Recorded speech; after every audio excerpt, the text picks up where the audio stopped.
Il y a des fois, je reste comme ça, j'ai envie de pleurer. Donc, j'ai seulement envie de mettre ma caméra, pleurer. Mais après, je dis, je pleure quoi? Il faut être forte, il faut être femme forte. Vous voyez, il y a une grande différence quand tu accouches en Europe et quand tu accouches en Afrique. Quand tu accouches en Afrique, tu vois les gens t'aident. Tu vois la belle famille, tu vois ta famille, tes frères, tes soeurs, même si tu n'as pas les frères, si tu vois, il y a des gens, tes amis, ils viennent, ils t'aident. Donc, tu ne manques pas d'aide, non. Tu peux même facilement prendre une ménagère, tu la payes. Bon, elle t'aide. Il y a des gens, ta belle famille, ta maman peut venir préparer, tu manges, tu restes au lit pour un mois. Donc, tu t'en sors bien en Afrique quand tu accouches. Hein? Tu as de l'aide à gauche et à droite. Hein? Mais quand tu accouches en Europe, tu es seul. Peut-être tu as un mari aussi qui travaille. Il ne doit pas tellement rester à la maison parce qu'il faut l'argent pour payer les factures. Même si il reste à la maison avec toi, c'est au trop. Peut-être une semaine au trop. Hein? Ou 2 semaines. Il faut qu'il parte au travail. Tu dois rester à la maison, tu viens d'accoucher, il faut que tu te lèves. Il y a les autres enfants, des enfants qui vont aussi aller à l'école. Il faut que tu te lèves, tu appelles les autres, tu peux aller laisser à l'école. Il faut que tu te bats, tu mets ton petit bébé dans la poussette. Il faut que... Ah! L'Européen. J'ai voulu partager ce petit moment avec vous pour vous dire que souvent je reste comme cela. Surtout quand je venais d'accoucher, maman. Hey! Je reste comme ça, j'ai envie de pleurer. Je dis merde. Après je me regarde, je dis, mais si je pleure là, tu vas te lever, refaire tout seul. Je reste comme ça, je dis que merde. Donc quand vous voyez ceux qui accouchent en Europe, ils se lèvent là, ils font les choses seuls.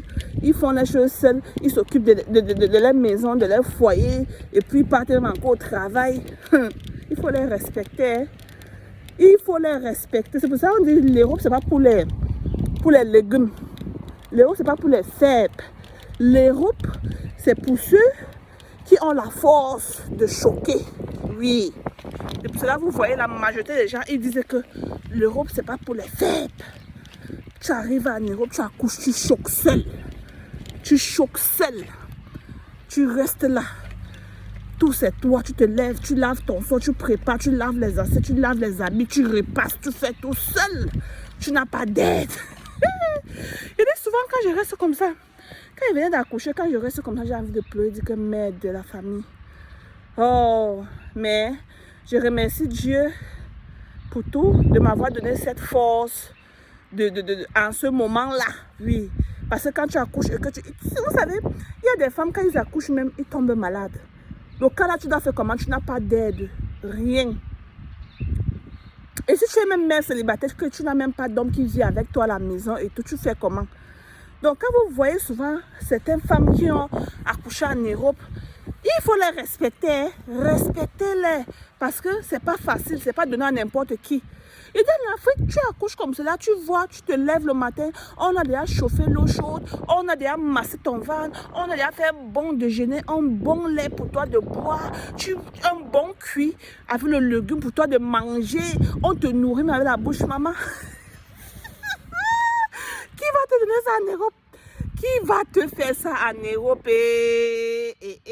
Toi-même, tu vas te lever, hein? Fais ce que tu dois manger, laver l'enfant, te laver, masser ton ventre toi-même, attacher ton ventre toi-même. Peut-être si tu as un partenaire, ou même peut-être si tu as un mari, il va t'aider. Et si le mari va au travail, tu vas faire tout seul. Donc, ça c'est la différence entre les femmes qui accouchent en Afrique et les femmes qui accouchent en Europe. Les femmes qui accouchent en Europe, ils sont les vrais VIP. C'est pas que les femmes qui accouchent en Afrique, ils ne sont pas VIP. Ils sont VIP à un certain niveau. Mais en Europe, quand tu accouches en Europe, là, tu n'as pas de père, tu n'as pas de mère, tu n'as pas de sœur pour t'aider, tu n'as personne. Tu es une femme lionne. Oui. Il n'y a pas quelque chose qui peut t'effrayer encore devant là. Rien. Parce que c'est que si l'accouchement, si tu peux porter la grossesse de 9 mois, 10 mois, 11 mois, c'était même pas opération. On te paie. Tu te lèves, tu choques encore ton pourcentage. Dis-moi que qu'est-ce qui doit venir encore t'effrayer? Rien.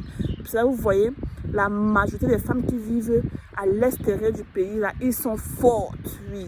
et je leur donne le chapeau et je leur dis mes félicitations. C'est ça, une femme, une vraie femme africaine, forte. On ne pleure pas, on avance. Et puis, un jour, je me suis levée comme ça, je voulais pleurer. Après, j'ai dit, je pleure quoi? Même si je pleure, personne ne doit voyager de l'Afrique pour venir m'aider ici, là. Hein? Je vais choquer.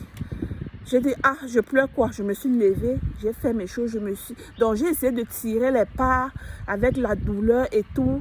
Mais, après ça, après 2 jours, 3 jours, j'ai vu que là, je suis déjà habituée. J'ai commencé à faire mes choses seule. Maintenant, là, je peux accoucher même 10 scènes. Je sais que non, je vais choquer seule. C'est de ça qu'il s'agit.